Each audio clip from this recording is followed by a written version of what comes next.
After the final breath, what happens? Does the self transcend human understanding, or does it vanish into emptiness? Greetings from the mystery of mysteries, soul traveler. Today we explore the Bardo Thodol, also referred to as the Tibetan Book of the Dead in the West, one of the most profound and mysterious scriptures of Tibetan Buddhism.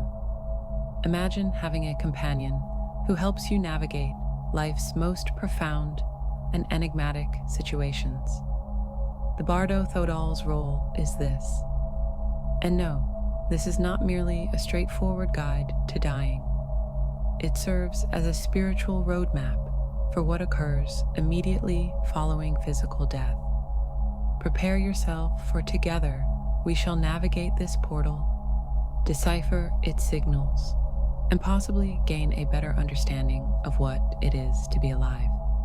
Padmasambhava, a legendary and perhaps mythical character in Tibetan Buddhism, developed the Bardo Thodol. He was born in India and is credited with introducing Buddhism to Tibet in the 8th century. He is revered in Tibetan tradition as the Guru Rinpoche, which translates to precious master. Padmasambhava, however, was more than a monk. He was a yogi who had mastered mystical methods and esoteric teachings, making him a profoundly spiritual master. This master's ambition to lead both the living and the dead, providing them with a route to freedom even after their final breath, gave rise to the Bardo Thodol. Padmasambhava shone remarkable mystical skills at an early age and was identified as a Mahasiddha, a person who has reached a high degree of spiritual understanding and is gaining spiritual powers, or siddhis, which are regarded as miraculous. King Trisong Detsen summoned him to Tibet in an effort to unite the populace under a common religion, promote Buddhism, and fortify the nation's spiritual foundation. Intense shamanic rituals and animist ideas were prevalent in Tibet at the time. This varied and often chaotic spiritual environment, which had its roots in the Bon religion, the native Tibetan spiritual practice, posed difficulties for the growth of Buddhism. When Padmasambhava first arrived in Tibet, he encountered opposition from a number of spiritual and cultural groups. Padmasambhava used his understanding of magic and tantric ritualism to subdue the local Bon deities and spirits who opposed Buddhism, in order to create a long-lasting spiritual foundation. Tibetan Buddhism had to incorporate Bon deities and rituals. Thus, Padmasambhava established the Samye Monastery, Tibet's first Buddhist monastery, and started disseminating profound teachings about reality, the mind, and the samsara cycle of existence. It is understood in Tibetan Buddhism that death is a transitory condition, a period of opening to the potential of spiritual liberation rather than the end. Padmasambhava recognized that the mind goes into a unique stage upon death, where it is more open to the ultimate truth, since it is no longer distracted by the physical body. He understood that this was a rare chance for freedom, but he also understood that most people die trapped in fears and delusions that prevent them from experiencing this potential. In order to prepare the mind for the bardos, the transitory states following death, he set out to write a handbook that might be repeated by those who are with the dying, or even studied while still alive. He essentially aimed to alleviate pain and provide pathways to enlightenment, especially in situations where everything appears ambiguous and evaporating. The Bardo Thodol is based on this compassion. He also understood that many people might not attain enlightenment throughout their lifetime, but he considered death as a final chance.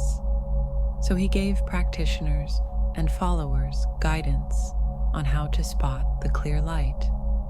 the pure expression of the mind. As soon as they passed away, every soul goes through three primary states, or bardos, which are walked through by the Bardo Thodol. The moment of death, or Chikai Bardo. The moment of death itself, when the physical body disintegrates and consciousness is released from its material constraints, is experienced by the soul in the Chikai Bardo. After the dissolution is finished, the soul is in front of the primal clear light, which the Bardo Thodol describes as a brilliant, huge, and pure light. The absolute nature of the mind, a condition of unadulterated, unconditional awareness, devoid of dualism, fear, or attachment, is manifested in the clear light. Some refer to it as the solar mind, while others call it the higher self. This condition of completeness and unending calm is known by many names. The Chikai Bardo presents the prospect of ultimate emancipation for the spiritual practitioner. There is no need to go through the other bardos levels if the soul is able to identify the clear light as a component of its essence and achieve instant emancipation, or nirvana. Rituals or beliefs are not necessary for this awareness.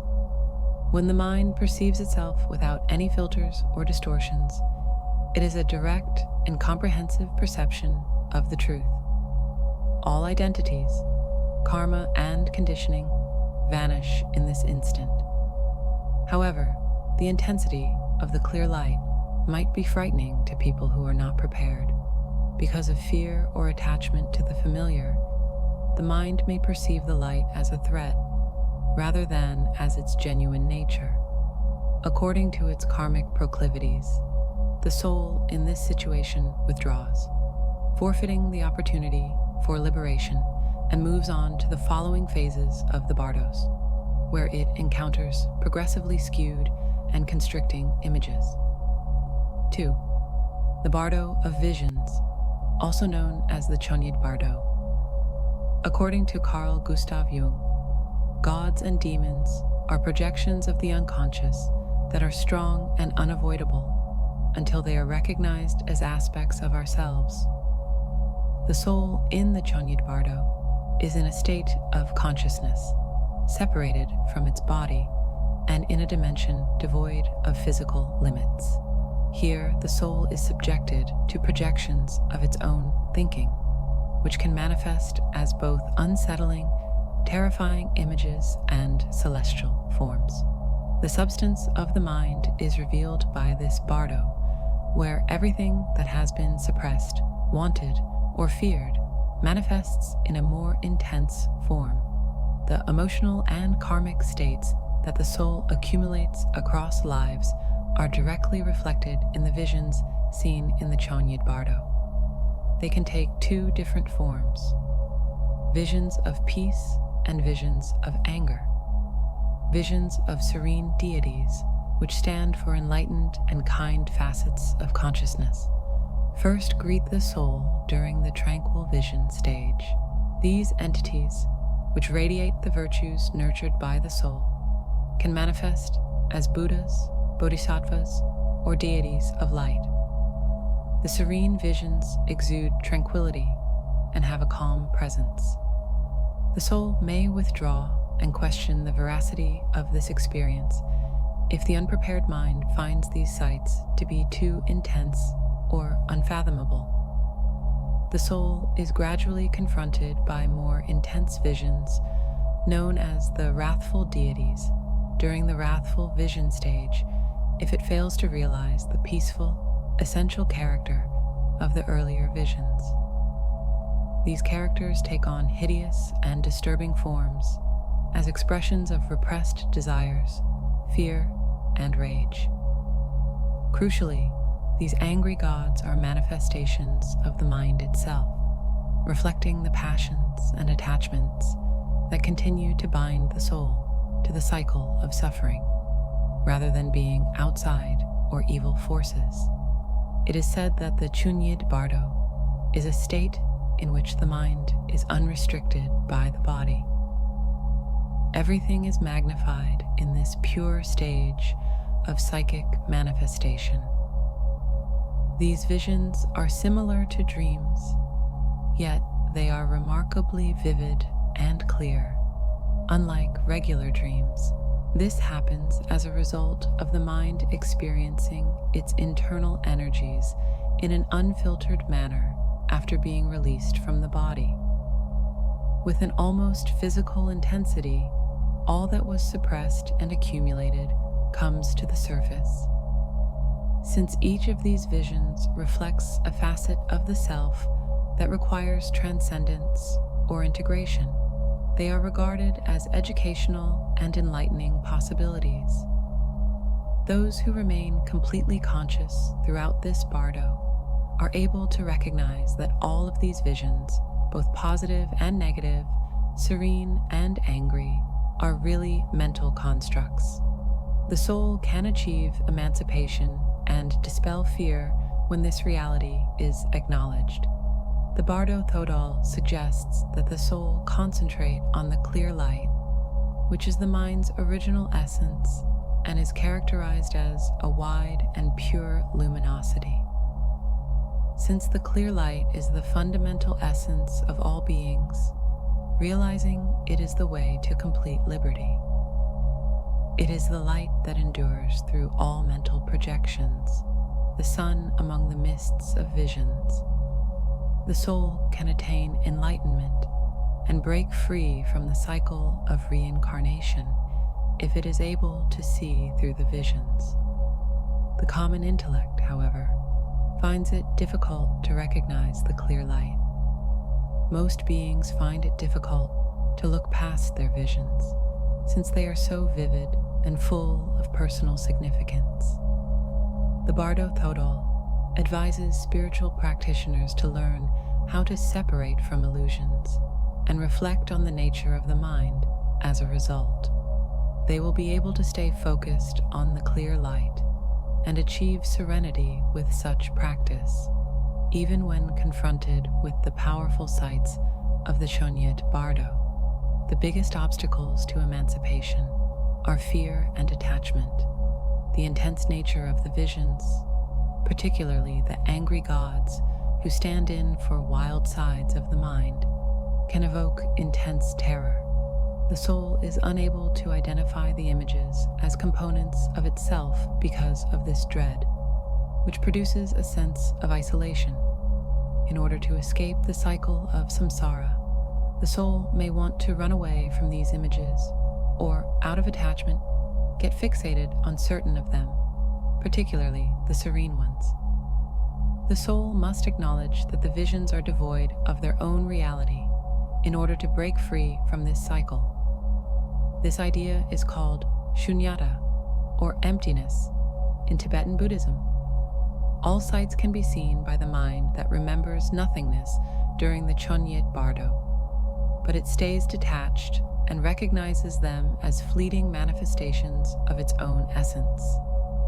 Therefore, the Chonyid Bardo experience is a period of revelation in which the soul faces the mirror of its own thoughts, rather than a punishment or pointless suffering. It is a test that separates those who are prepared for emancipation from others who still need to be reborn in order to learn more. Third rebirth, the Sidpa Bardo. The soul must make a critical decision regarding its future body in the Sidpa Bardo, the last stage, which is based on the total energy of all deeds, thoughts, and intentions, a process known as karma.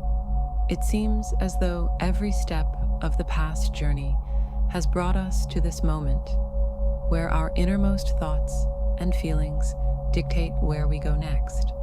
The soul had already encountered its own projections and illusions in the Chonyid Bardo and disintegrated in the Chikai Bardo before entering this bardo. Due to unresolved attachments and worries, it is now in a condition of increased psychic density where the need for rebirth grows stronger. According to Tibetan Buddhism, This yearning is what drives the soul to look for a new body or way of being.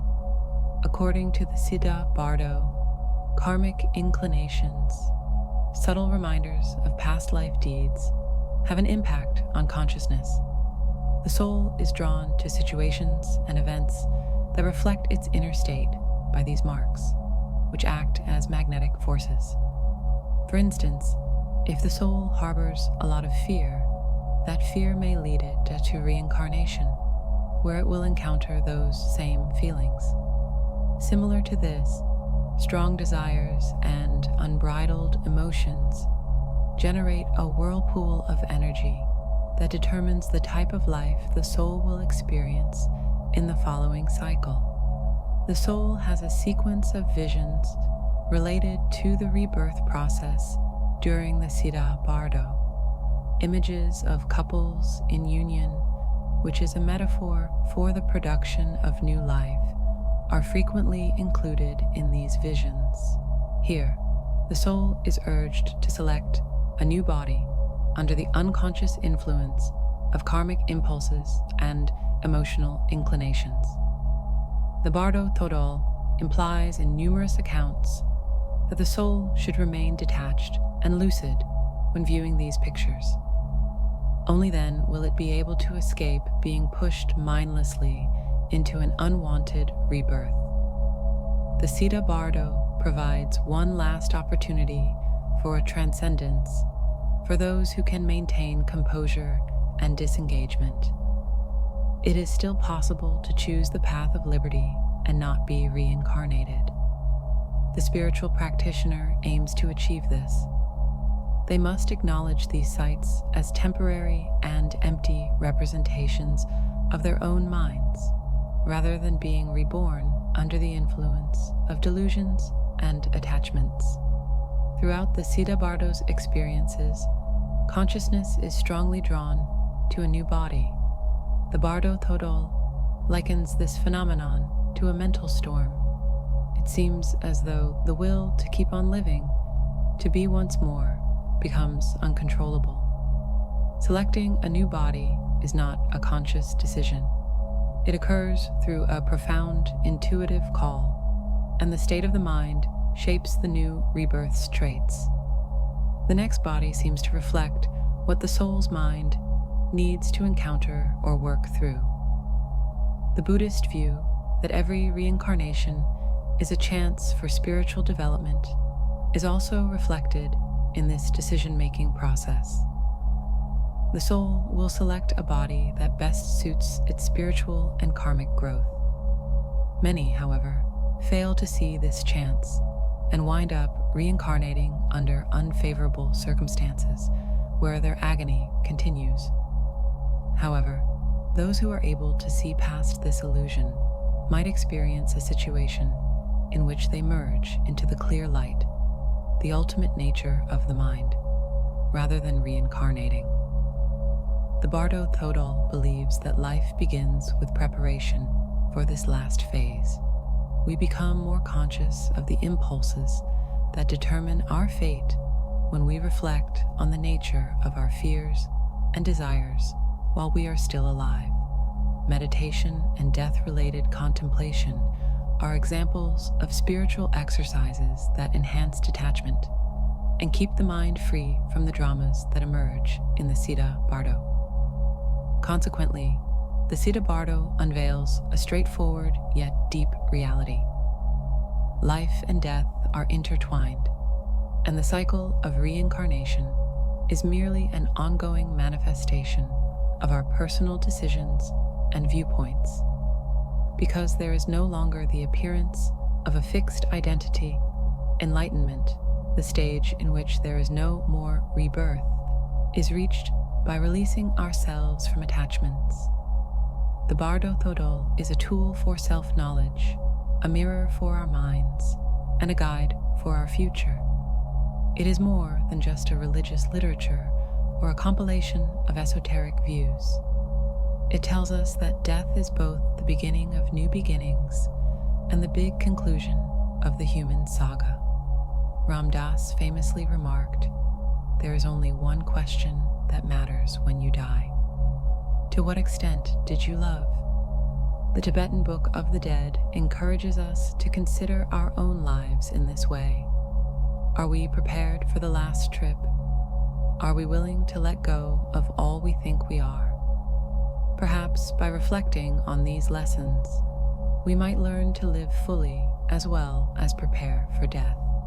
Please share this video and subscribe to the channel if you found this voyage into the unknown to be inspiring.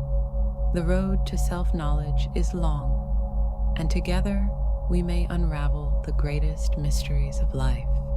Tell us in the comments what most excites you about life beyond death.